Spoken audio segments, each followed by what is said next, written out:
Good Monday morning, you guys. Oh my gosh, here in Texas, it literally is the bipolar weather season. Spring just brings out the bipolarness of my state. But before we dive into that, you guys are listening to Author Talk with me, Amy Russell. We got Dina out of bed this morning to be with us.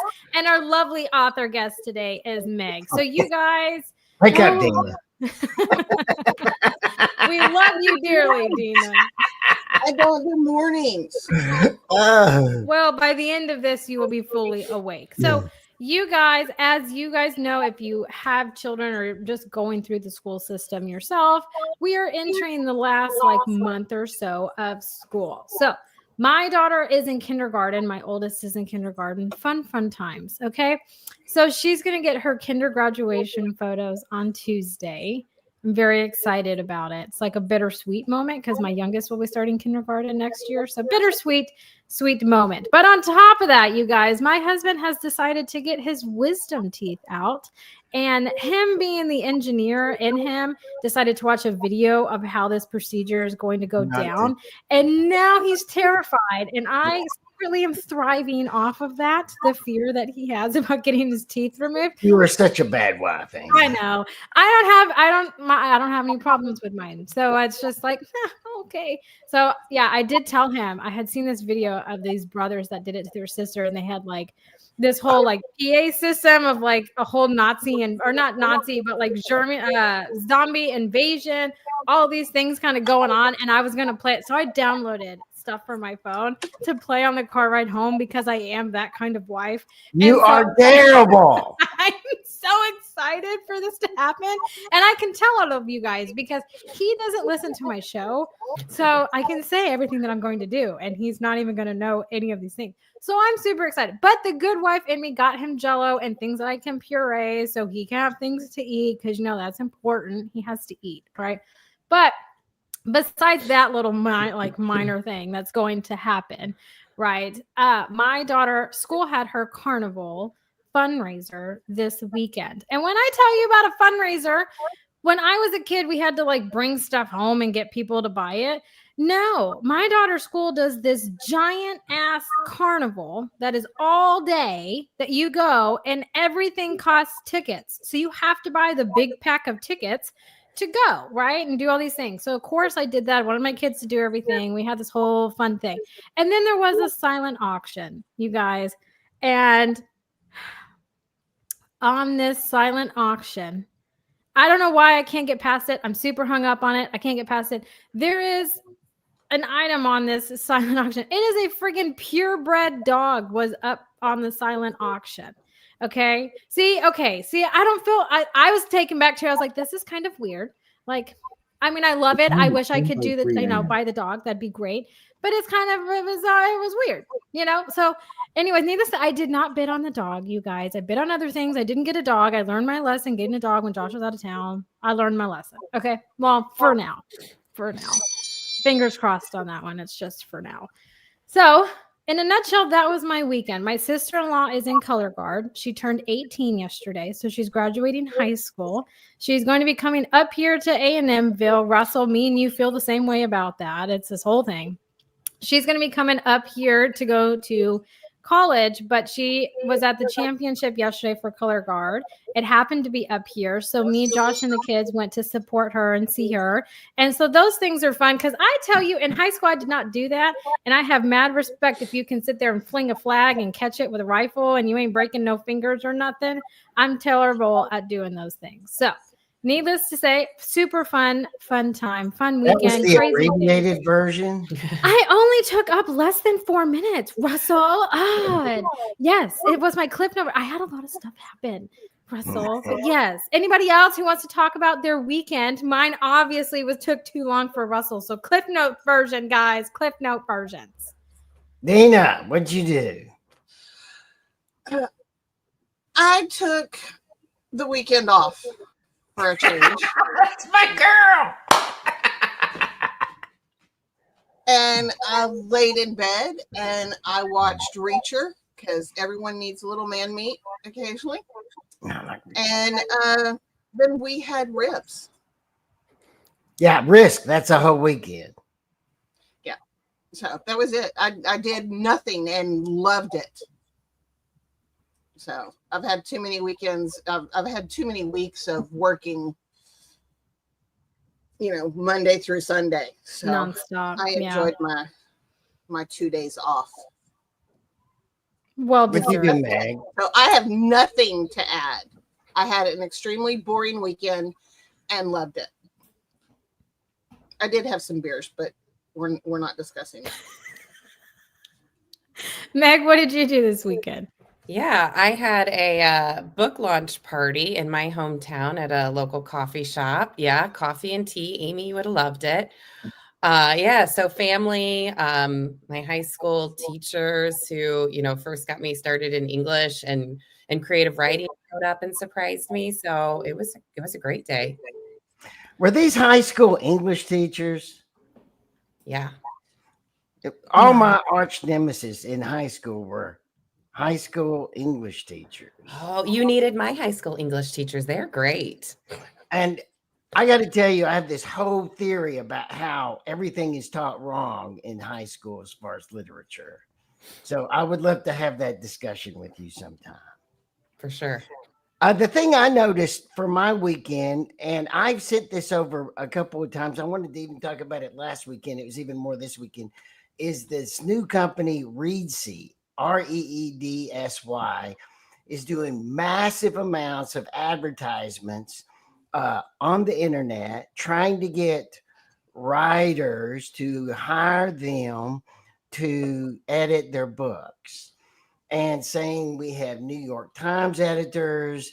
Do you want one of the Hunger Games editors? But when you go to the page, what it looks like it really pushes me after advertising that is AI editors. Oh. And like saying you can get these, but they're that much. For much, much less, you can get AI editors. And that's what it looks like to me, that this company plan on how they plan on making money is. And so that's kind of the thing that I brought out of the weekend was it looks like I can't figure out if Reedsy is a multi-purpose using different types of editors or if it's really a scam on how to steal money from new writers. I can't figure it out. What's your opinions? Dina, I'm curious what yours is. I don't want to get sued. What? So I don't want to get sued. So I'm going to go with Russell, what you're thinking. The thoughts that crossed your mind the first time you thought about it and how So it yeah, so it doesn't seem or whatever. If someone's going to sue me, whatever. I'm past the point of caring. That's been my year this year. I think it's totally scamsy. I think it's one of those things just like, hey, you could pay X amount of dollars to have this, but then the next thing you know, you could just do this for like $70 or $80 and it might be fantastic. That's what it looks like to me. Yeah, it's just one of those like, I want you to look over here and buy this over here kind of thing because this is way out of your price range and this is shiny and pretty. So let's do this, right? So I don't know. I have one of those, we talked about love-hate relationships before we got on here. I would say that I don't have a trusting relationship with Reedsy is what I would say. Well, that and would can I say, I tested out. I like AI. I don't have a problem with AI. I'm not to an extent anti-AI because I can ask AI, hey, I need you to do me up 10 tweets for this. And I get some great tweets, right? So I took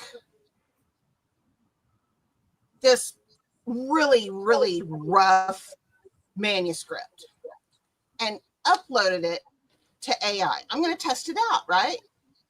I said, edit by chapter, keeping the tone, the voice, the information. AI ended up adding characters that weren't in it, gave a story that, like, I don't know what it was. I mean, it took what was given and turned it into something completely different. So I don't think it's there yet.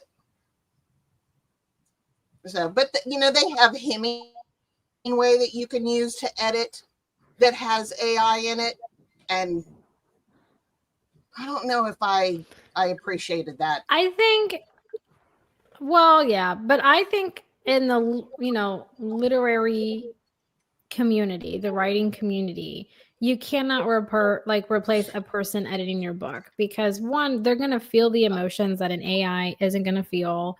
And that's the point of, when you're writing certain genres, it's to capture that emotional aspect of it and to take people away. And I don't feel like an AI or computer generated can do that. You really need a person to help you do that. That's something that feels emotions to help guide you in that. And so I don't feel like in the literary space, you can really replace a human editor with an AI, unless it's just like a I don't even want to talk about like a self-help or health book, those kinds of things. You're not necessarily trying to invoke an emotional response necessarily. So maybe that might be fitting. But I feel like in most genres, you want to have that emotional pull and attachment, whether it's in a psychological thriller and you want them to somewhat feel bad for the person that's killing everybody, but then at the end of the day, you're like, oh, but I don't really want to. You need to have those emotional pulls. And I just don't feel like an AI can captivate that as much as a human editor. I just thought it was insane that it took the villain of the story. I don't know where she went. I know. But it turned it into someone else. And I'm like, yeah, I don't think that AI is the biggest problem that so many authors think it is at this point. I don't think it's capable. I think it will be. I just don't think it's there yet. No, and I was more talking about the Reezy thing. I did it just to test it out. I didn't do it to cut off an editor that I know. I did it before the editor got her hands on it. So, but I was referring to the Reezy comment and what Reezy is doing. Like I said, I don't have a trusting relationship with them. So I may be a biased party because I don't have that. But I mean, I also have a love-hate relationship with AI. I think it's great for some things and not for others. And I think in terms of editing, it's one of those that it's just never going to replace a human. And if there's a way to make money off of people, someone in publishing is going to figure it out. I know. Isn't that sad? That breaks my heart. It's a fact. All you have to do is stay up late at night. But it's sad. All you have to do is stay up late at night and you see all these hybrid publishers on there. They're not hybrid if they're taking all of your money and you're assuming all of the risk. Okay. Before we start with Meg, I need to thank our listeners for listening to us. We're top 1% of some of the podcasts. We're very humbled by it.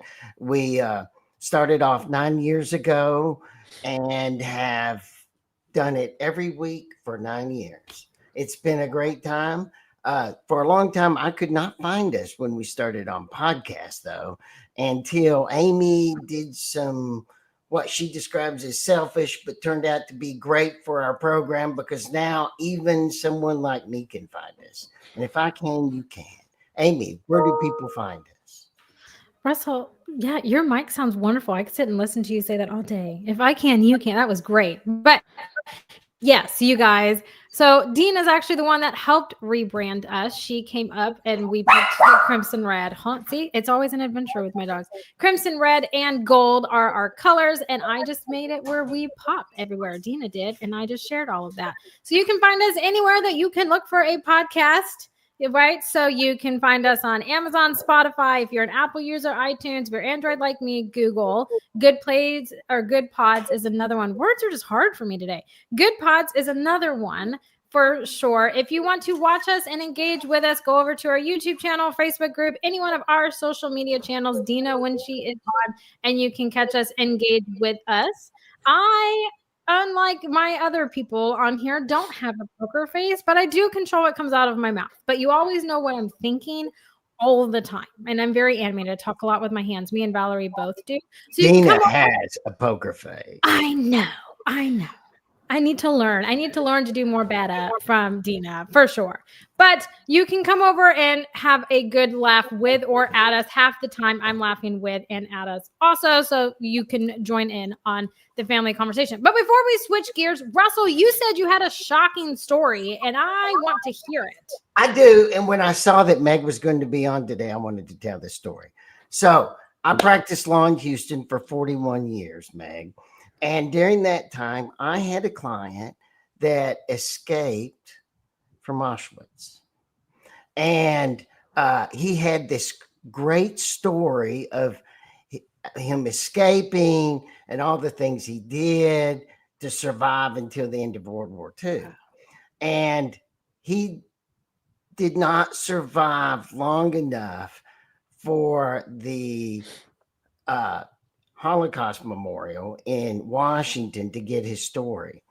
And he never shared his story with his sons, only with me, which is very humbling, and I can't explain why. It was just, I was his lawyer, and one day he just started talking.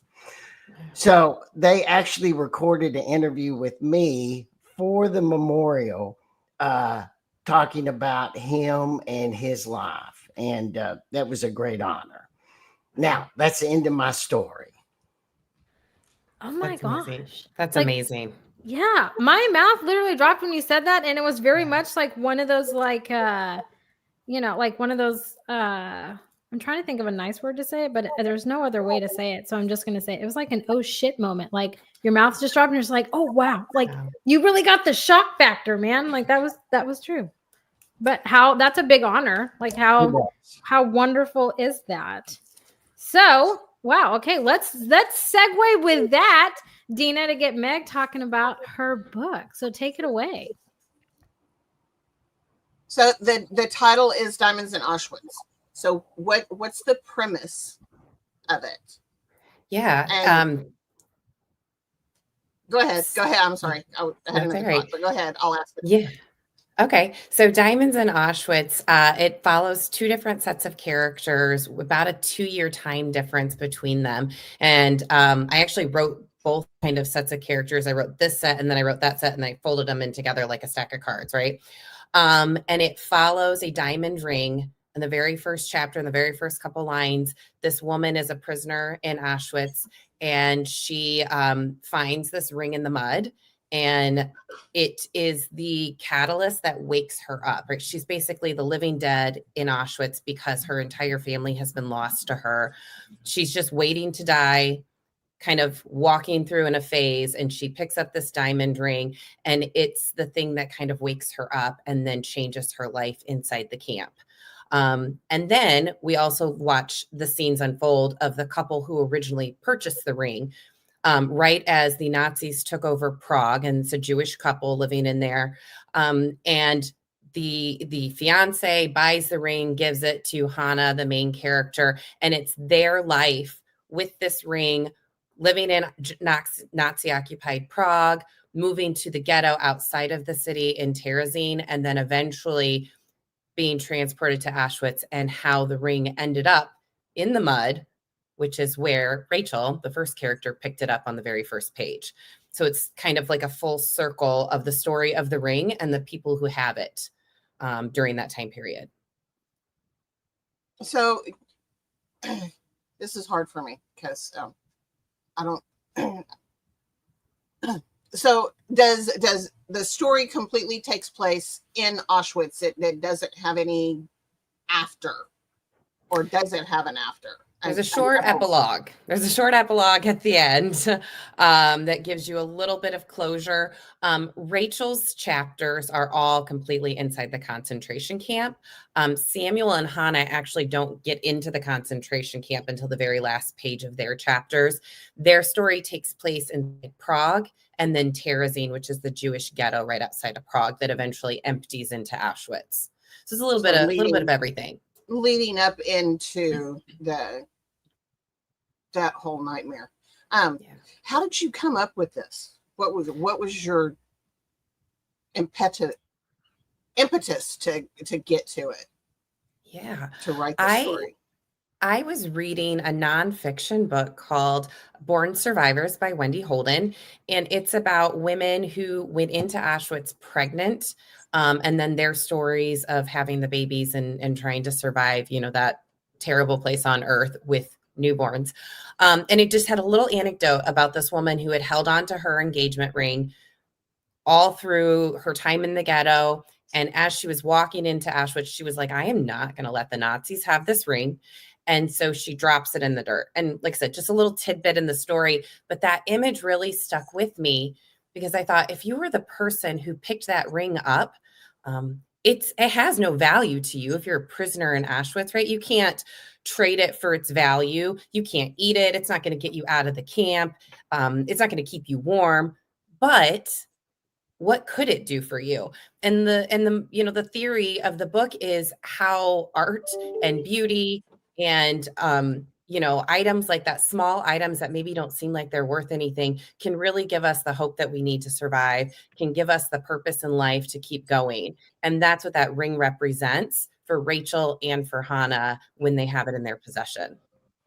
So I have a question, Dina. I'm gonna pop in because I'm curious about it. So the Holocaust and everything that happened there, it's deeply impactful and it's a very heavy subject and it's deeply personal for a lot of people. So in writing this story, what were some of the like precautions or things that you used to kind of help shape it, and taking into the fact that it is a very deeply sensitive and personal event for many?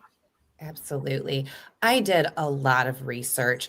Obviously I'm a big reader. I read a lot of historical fiction. And before starting research on this book, I probably could have told you I know a lot about the Holocaust. I know a lot about Auschwitz. But I wanted to make sure that the things that were happening in my story, though my characters are completely fictional, I wanted to be true to the events and how it really did happen. So I researched Auschwitz as a camp. I researched the treatment of prisoners there, not just being sent to the gas chamber, but how they were tortured and treated while they were still living. I researched the effects of starvation and typhoid and all the different diseases. And then I moved on to Terezin and Prague and how the Jews were treated when Nazis took over Prague, especially when Heydrich took control of the city a couple years into it. And I learned so much. And everything that kind of happens to the characters is built in fact. All the terrible things. And I always kind of joke because Rachel, my one main character, she gets it really rough. And she has a family. She had 3 children and a husband before the war started. She's got nothing by the time the war starts, or by the time the book starts. But I was very purposeful in what happened to each member of her family was to show the progression of how Jews were treated in Prague. And before, it kind of starts with one thing, and then it's complacency and just what happens when nobody cares about you, and then it's outright aggression and murder. So I was trying to be very mindful of the facts, even though my book is fiction. And I have a question that goes with that, and that is, what were some of the interesting factors that you got out of your research about Prague pre-war and first part of the war when you were writing about Prague? And what is some of the surprising or interesting factors about the environment or what Prague was like then? Yeah, I'm so glad you asked that because I knew nothing about Prague before starting research for this book. And, writing a book about art and beauty, you could not stumble upon a better city than Prague. So I fell in love with the architecture, the melding of different types of art and buildings. So Samuel, one of the main characters, is an architect. Hannah is an artist, because I'm really driving home that motif of art and beauty affecting people's lives. But Prague, I mean, if you're reading the book and it sounds like I fell in love with the city, then I did my job, because I absolutely fell in love with the city. All the different synagogues and the St. Charles Bridge, which is featured on the cover of Diamonds in Auschwitz because it was so important. And just the history of it. The Nazis actually were pretty kind to the city as a whole during the occupation. They didn't really go through and destroy a lot of buildings, but they did, the city whitewash the mosaics that they had in their town square to trying to protect it from the Nazis. And we talk about that and like in the book and how protecting heritage is also a way to kind of restart, have a clean fresh start. So Prague was just, I stumbled on it and I could not have found a better place to set the story. Sorry, my daughter likes to slam doors. It's a thing in my household. But I am curious because, the subject matter of your book, and it is from a fictional standpoint. So is there any character that you would say you closely resemble within your story? Or if so, who would it be? And what was it like writing their journey? Yeah. I don't think I resemble a whole lot of the characters. I thought when I started it, I was going to be a little bit like Hannah, but she is way cooler than I am. So that's probably not a fair comparison. But there is a little girl who is a big part of the story. Her name is Haya, and she's about 8, 9, 10 years old during the story. And she was really molded off of my daughter, who's now 13, but was about that same age when I was writing this. And Haya is a very tragic character, but she's a child, and children are resilient, and they are naturally playful and curious and friendly. And so Haya amazingly has held on to a lot of these qualities. So hopefully she brings a little lightness to the story. And there's times where she's making up little games, right? Because a kid is a kid, no matter where they are. So she's making up little games. And, one of the games I remember watching my daughter play when she was supposed to be in timeout. And so kind of playing this game. And so I was trying to take bits and pieces of my daughter and put her into this character. And also my daughter is an artist. So a lot of the things that I wrote about Hannah and what I knew about art and creating like masterpieces, I'm getting from my 13-year-old. That's a great resource. I love that. And I love what they were supposed to be in timeout. Timeout never goes how we plan it to go. Like it just never does. It's Not more, when I feel playful. like it's more punishment for you than for them, to be completely honest. Yeah. It's just one of those things. But Russell, you unmuted, so I'm assuming you have a question or a statement. I do. When I write, I'm always working on the multi-dimensionality of my characters. So as you're writing about the guards or whoever is the Nazis in this, how do you make them more than one-dimensional? How do you make them multi-dimensional? How do you make them human? Yeah. Thank you, Dina. Yeah, it's hard. I really only named one guard in my story. So most of them, the unnamed, just the brutal soldiers that are doing kind of these acts of cruelty, they're pretty one-dimensional, right? They're just the antagonists. They're just your stereotypical Nazi soldier. I do have one guard that has a couple of good deeds under her belt, but I really dig into the motivation of it. And is it because she wanted to do good deeds for her own conscience, or was she planning ahead, seeing the end of the war coming?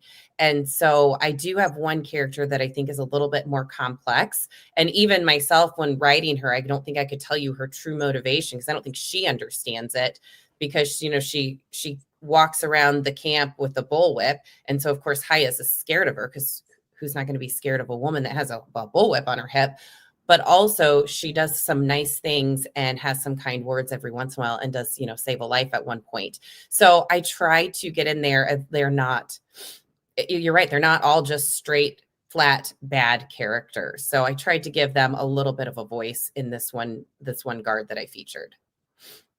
Give her some humanity. A little bit. Yep. Even if it's not, because that would be really, really hard for me to give any Nazi any humanity whatsoever. So I'm sorry, I can't talk about the Holocaust. It's a true statement. I can. I have like a million more questions about this then, Dina. So how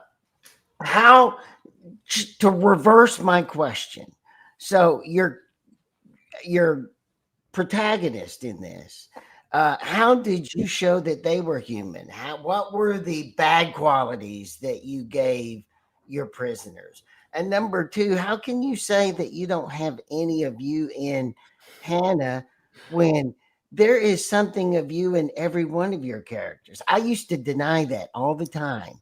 But the older I've got, the more I finally had to accept, okay, I'm even Marilyn, who is the worst person that I write about. Yeah. How do you do?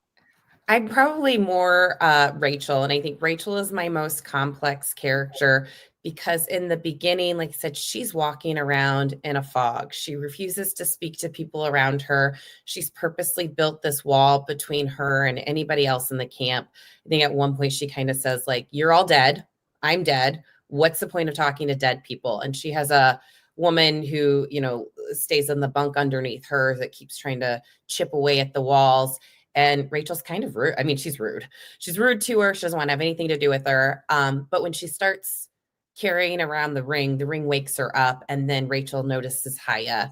And then Haya is the person who really breaks down those walls. So Rachel starts out pretty rude, ready to die. And in the end, she, the mother in her cannot stay hidden, even though she thinks, I can't be a mother if I have no more children, right? My children are all gone. They've all been taken from me, but that's not true. And I think that's where I see myself most in Rachel, of this sense of identity, right? Like, can you be a mother that doesn't have any children? Can you be a writer who doesn't have a book published yet? Can you be an artist with no supplies and no masterpieces to work on because you're in the ghetto?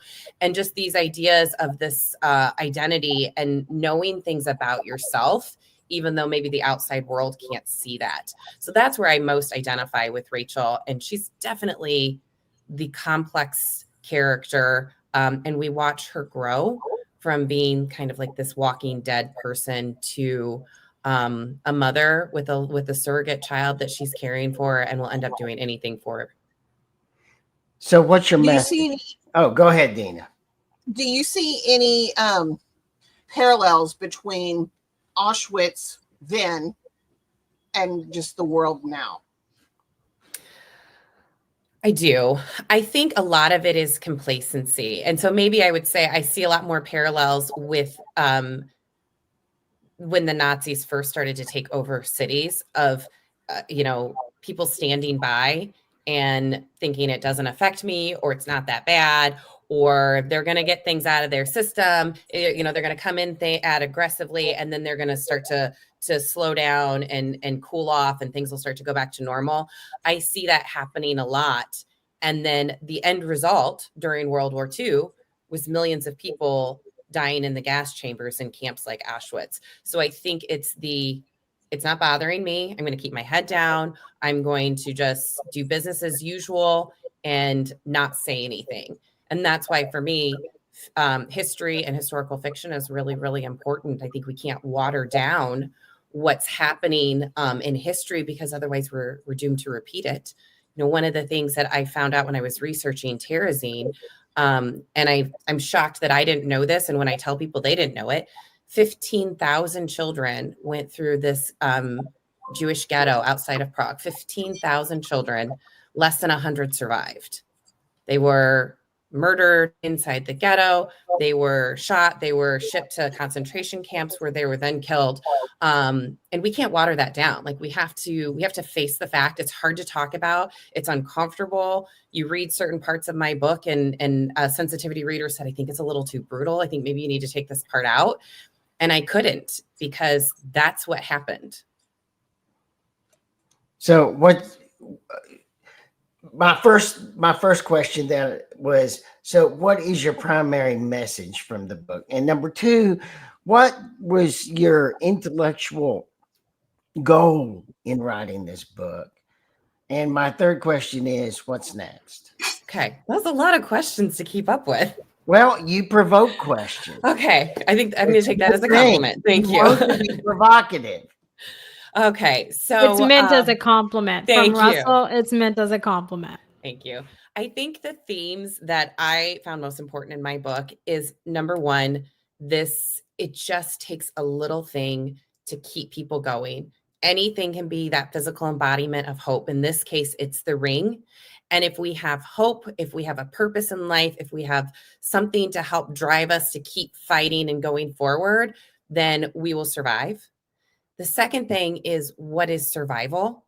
One of the recurring kind of jokes between Samuel and Hannah is that the Nazis can't kill all of us. And I was really purposeful in choosing that phrase because I wanted it to mean that, yes, the Nazis could physically kill them.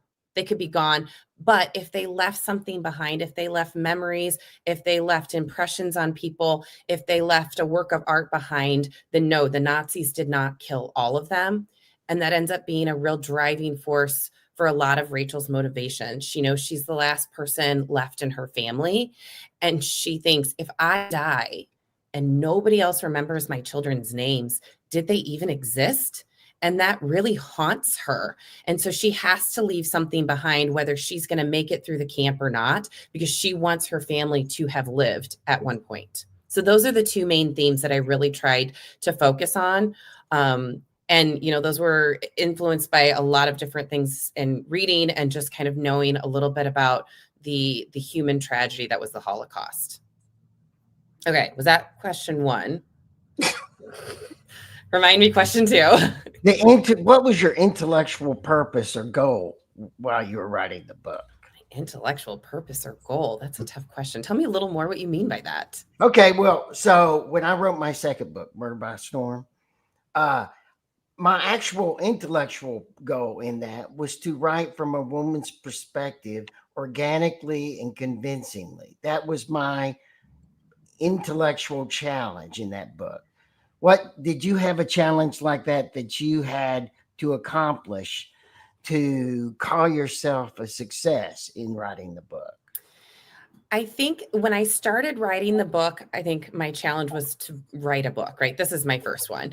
So to get this done. But as I was researching more and I was getting deeper into it, I think my goal became telling the story of the factual characters that I actually learned about and have included in my book. I talked a little bit really quickly about the children in Terezin.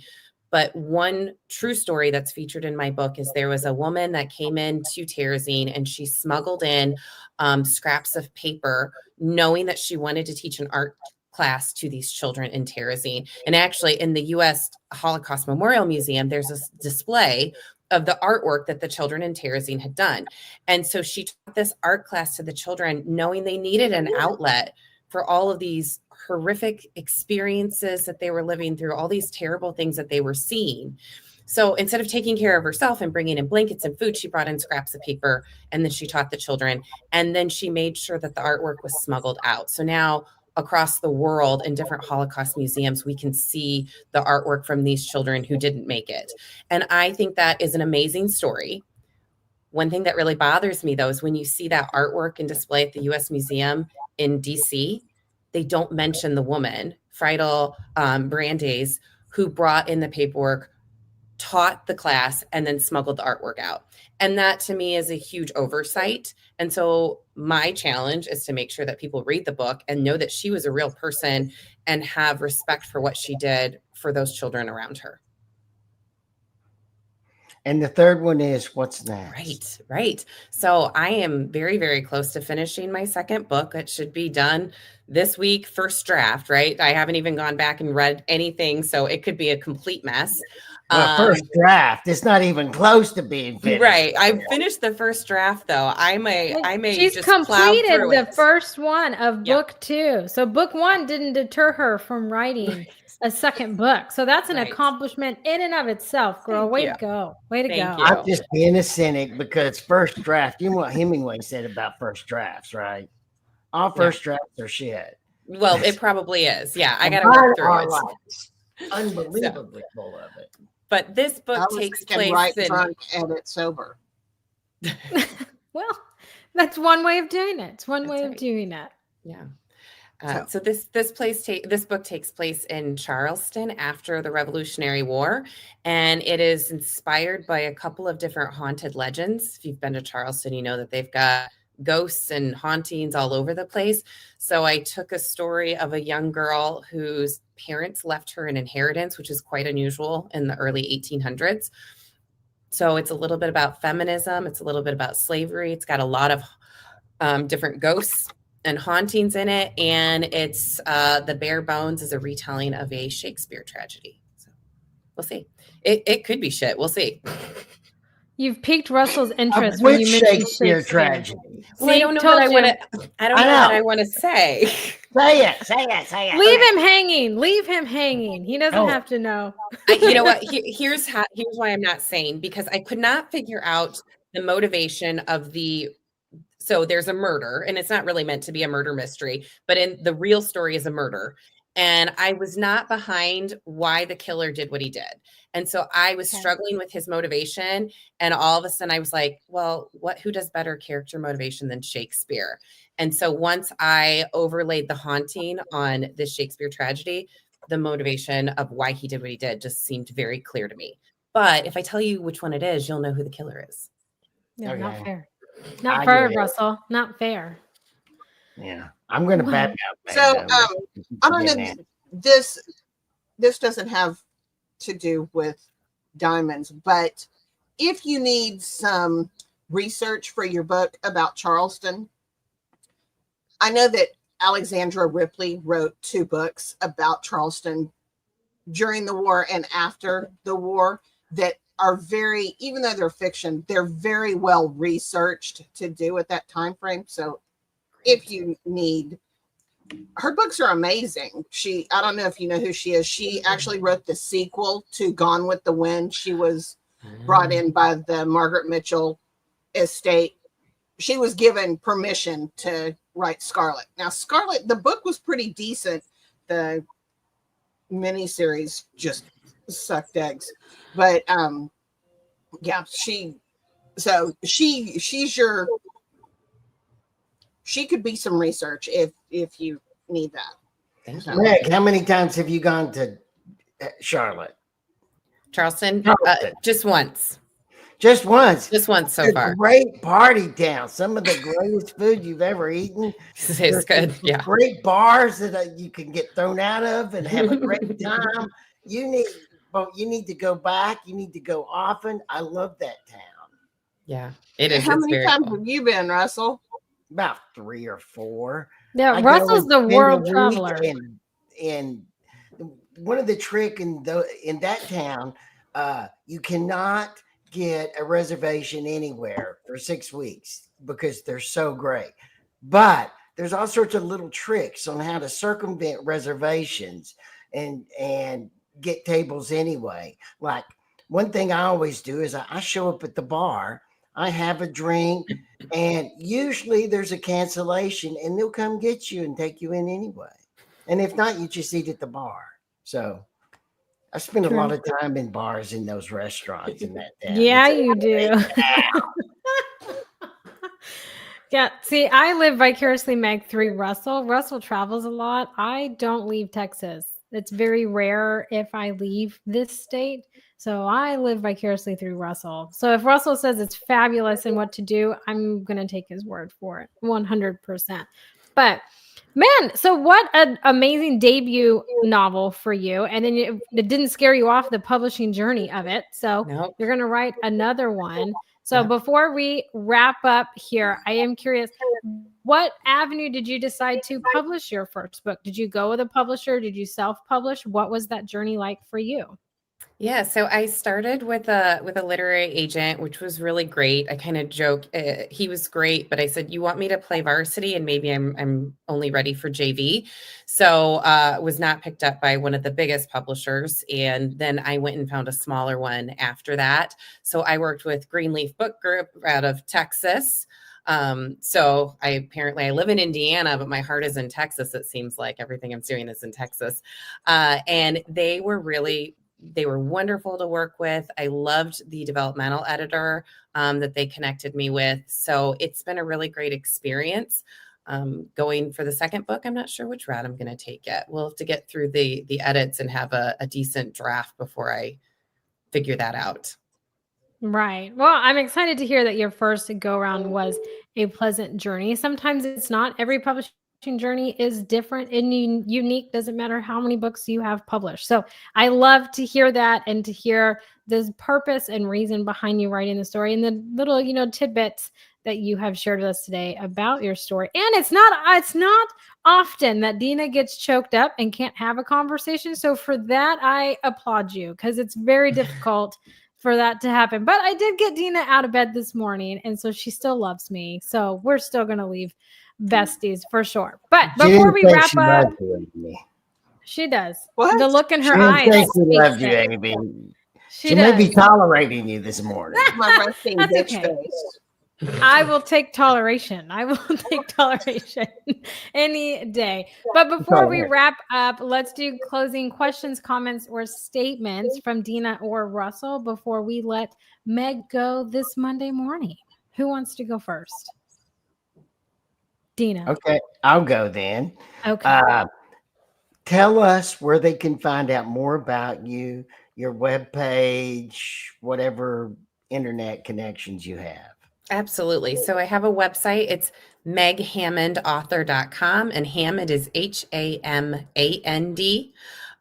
So meghamandauthor.com, my website. There's links there to purchase my book. It's on Amazon, Barnes & Noble, Books A Million, any website that's selling books, you can find it. I'm also active on Instagram and Facebook as Meg Hamand. And and you can sign up for the email list on my website. So if you want to know if I'm in your area for book events or when the next book is coming out, you can get an email. I love And it. are you going to be making the rounds of other podcasts and stuff that people that will give you a better questions than I'm sorry, I shut down on the Holocaust. I can't explain it.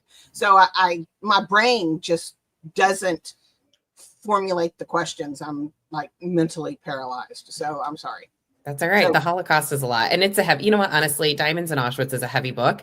I've gotten a lot of pictures of people over spring break saying, look, I took your book to the beach and to the cruise and to the, Europe or whatever, which I love. It is not a beach read. It's Right. a little bit heavier, and it was meant to be. Obviously, it has to be because it's very heavy material. So that's all right. But I am doing quite a few more podcast interviews over the next couple of weeks, and I've got quite a few events set up, a couple of book signings in my area. I'm not too far from Chicago and Indianapolis, so I'm working with some different events in that area as well. good. Fun. So people can find out more without Yeah. my brain paralysis. Yeah. So, We still love you, Dina. We get it. Shut up. It's a hard topic. We Shut still up. love you. But you guys, oh my goodness. Meg, thank you for taking time out of your Monday morning to come and hang out with us, meet us, and let us learn about your books and your writing. And welcome to the published author writing community. You are amongst like-minded people here. I haven't published a book. I just market them and have fun living vicariously through you guys. But with all that being said, you guys, we hope that everybody has a fantastic rest of your Monday morning. Stay dry here in Texas. Have a great rest of your week. And until next Monday, you guys, bye for now, everybody. Bye.